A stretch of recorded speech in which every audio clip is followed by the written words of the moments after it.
ফিলিস্তিনিরা। আল শিফা হাসপাতাল ঘিরে তীব্র লড়াই, কায়রোয় ফের যুদ্ধবিরতি আলোচনা। ইয়েমেনের পাশের ভূখণ্ডের দখল পেয়েছে বিদ্রোহীরা, লড়াইয়ে যোগ দিচ্ছে আরো অনেক সশস্ত্র গোষ্ঠী।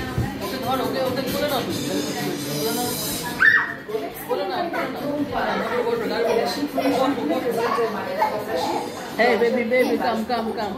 হ্যাঁ দেখি আদর করে আরো হাই baby. Oh baby.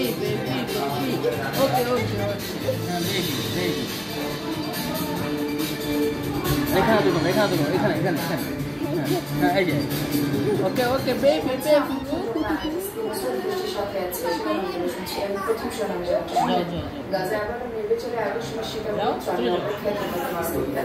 শনিবার ইসরায়েলি বাহিনীর হামলায় 12 জন নিহত হয়েছে, 30 জন আহত হয়েছে। ফিলিস্তিনি সংবাদ মাধ্যম ওয়াফা জানিয়েছে এবারও টার্গেট করা হয় আলিপুর উচ্চতরের ট্রামবাহী ট্রাক। প্রত্যক্ষদর্শীরা জানান ইসরায়েলি বাহিনীর ব্যাপকভাবে বিভীষিত হওয়ার পরিস্থিতি সেখানে আরো কয়েকটি স্থানীয় খাদ্য সরবরাহকারী ট্রাকে গোলাবর্ষণ হয়েছে। এদিকে উপত্যকার হাসপাতালে ইসরায়েলি বাহিনীর তল্লাশি অভিযানে এ পর্যন্ত মৃত্যু হয়েছে 4 শতাধিক মানুষ। ধ্বংস করা হয়েছে আশপাশে 1000-এর বেশি বাড়িঘর।